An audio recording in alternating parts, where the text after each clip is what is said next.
Republicans on the opposite side of the aisle, you can do better than this. You can stand up for Ms. Good, who was killed, the mother of three, an American citizen, other American citizens, people who look like they think should be deported, people of color, American citizens who are brown, who are yellow, who are black, et cetera, et cetera. Stand up for the citizens of this country.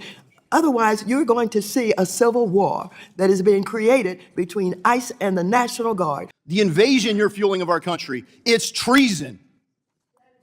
It's treason. And it's a complete waste of this committee's time to even bring it up, to try to grandstand over your fake agenda to destroy our country related to terrorism. I will not yield to you on this subject, period. Well, it's offensive if you can't tell. Silence, the time is mine. There's an old political proverb that says when the facts aren't on your side, raise your voice. And folks, Maxine Waters didn't just raise her voice. She practically tried to raise the roof in Congress. Grab your coffee, your sweet tea, or maybe something a little stronger because this one gets wild. Today, we're watching Maxine Waters go completely off the rails over ICE enforcement, only to get a reality check from Congressman Warren Davidson that stops the whole room cold. Trust me, you're going to want to stick around to the end of this one because it perfectly shows the divide happening in American politics right now. If you enjoy honest commentary and common sense patriot talk, make sure you like the video, subscribe to KRI Reacts, and let's dive right into this political showdown. President Trump is having thousands of ICE agents descend on our cities, using brutal force to hunt, harass, and harm those in our communities. Whether intended or not, U.S. citizens and their businesses and property, shop holders and small business owners who are American citizens are caught in the middle of the reckless and inappropriate responses of ill-trained ICE agents, only to be left with broken windows and damaged storefronts to repair. Who pays for this? Workers and families, also U.S. citizens, drive home at the end of the day only to be snatched out of their cars by masked men with tactical gear and wind up with their windows smashed in. Who pays for this? This Sunday, in St. Paul, Minnesota, over a dozen ICE agents broke down the front door of a napping U.S. citizen. They forced and trampled their way into his home, pointing their guns and yelling at his family, while this 4-year-old grandson cried. Republicans on the opposite side of the aisle, you can do better than this. You can stand up for Ms. Good, who was killed, the mother of three, an American citizen, other American citizens, people who look like they think should be deported, people of color, American citizens who are brown, who are yellow, who are black, et cetera, et cetera. Stand up for the citizens of this country. Otherwise, you're going to see a civil war that is being created between ICE and the National Guard. Jesus said we can be angry and not sin, so I'm going to give it my best shot right here. The amount of red herrings and false stuff that's being spewed for the premises behind this amendment is offensive.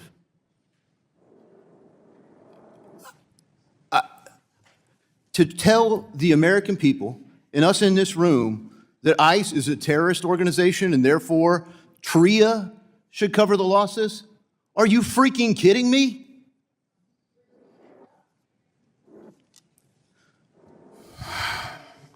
If you look at the proximate cause, you talk about the laws not being followed. The previous administration fueled an invasion of our country by failing to secure our borders, by ignoring our laws, and now we have sanctuary cities who invited these people in, who served as accomplices to the crime, continuing to obstruct justice. The reality is Alejandro Mayorkas and all of his accomplices should be on trial today. And if we don't put them in jail for a really long time after due process and a trial, some future administration is going to think they can fuel an invasion, only we need to do more of it faster. Now you get mad because ICE is enforcing the laws that the previous administration failed to enforce and want the government to cover for your game. The invasion you're fueling of our country, it's treason. It's treason. And it's a complete waste of this committee's time to even bring it up, to try to grandstand over your fake agenda to destroy our country. Well, the gentleman related to terrorism. I will not yield to you on this subject, period. Well, thank it's you for offensive being- if you thank you for can't being a tell. gentleman. Thank you for being a Silence, the gentleman. time is mine. Thank you The time for being a belongs to the gentleman. Care whose time it The is. general order, Remember lady- January 2nd. ladies and gentlemen, the time belongs to the gentleman from Ohio. TRIA is a program that I support. Every contract I've entered into has a force majeure clause. And there are acts that are unanticipated, that are hard to insure the risk for. I don't think the program's perfectly designed. I wish I was here for the debate. Mr. Rose presented his amendment. I don't think I agree with the points. But I do think, hey, we probably don't have a perfect terrorism risk insurance program. But I applaud Mr. Flood, Mr. Cleaver for working together on a reauthorization. That's what we should be focused on today.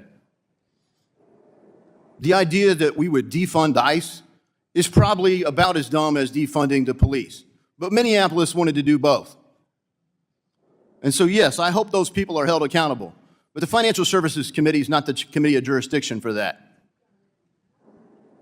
So if you want to do that, go to one of the other committees, do your grandstanding somewhere else, and quit wasting our time in this committee.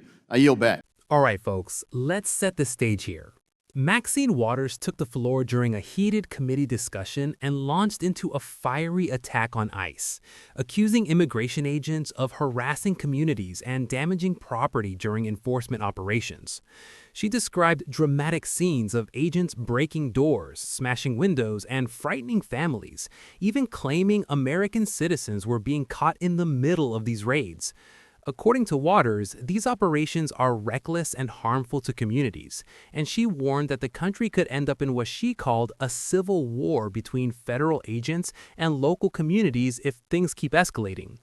Now, that's a pretty explosive claim to make in a congressional hearing. But here's where the temperature in the room really changed. Congressman Warren Davidson stepped in, and he did not hold back. Davidson called the accusations offensive and accused Waters of throwing out what he described as red herrings and false claims about ICE. In his view, the real issue isn't enforcement, it's the fact that the laws weren't enforced for years. He argued that the previous administration allowed the southern border to spiral out of control, creating what he described as an invasion fueled by weak policy and sanctuary city protections. According to Davidson, cities that openly resist federal immigration law helped create the very situation they're now complaining about. And then he delivered a line that made the hearing room go silent. He said the idea of treating ICE like a terrorist organization is completely absurd, and bringing that kind of argument into a committee hearing is nothing more than political grandstanding. In other words, Davidson's message was simple: enforce the law first, then we can talk about the politics later. Now, whether you agree with every word or not, there's a bigger picture here that a lot of Americans are noticing. This debate isn't just about ICE, it's about whether immigration laws actually mean anything anymore. For millions of Americans watching from home, the frustration is simple. If laws are passed by Congress but aren't enforced, then what's the point of having them in the first place? And that's exactly why moments like this go viral. Because you're seeing two completely different visions of the country clash right in front of you. One side sees immigration enforcement as necessary for national security and rule of law. The other side sees it as harmful and aggressive toward vulnerable communities. But when those two views collide inside a congressional hearing room, sparks are guaranteed to fly. Now, I'll tell you my take as a patriot watching this. America cannot function if laws only apply when they're politically convenient. Enforcing immigration law isn't radical, it's literally the job of the federal government. And if Congress doesn't like the laws that exist, then they have the power to change them. That's how the system works. But attacking the people enforcing the law instead of debating the law itself, that's where the conversation starts going off the rails. And that's exactly why Davidson's response hit so hard. He brought the conversation back to something simple: accountability. At the end of the day, Americans want two things from their government: fairness and security. If leaders can't deliver those two things, voters start asking some very serious questions. And judging by how heated that hearing got, those questions aren't going away anytime soon.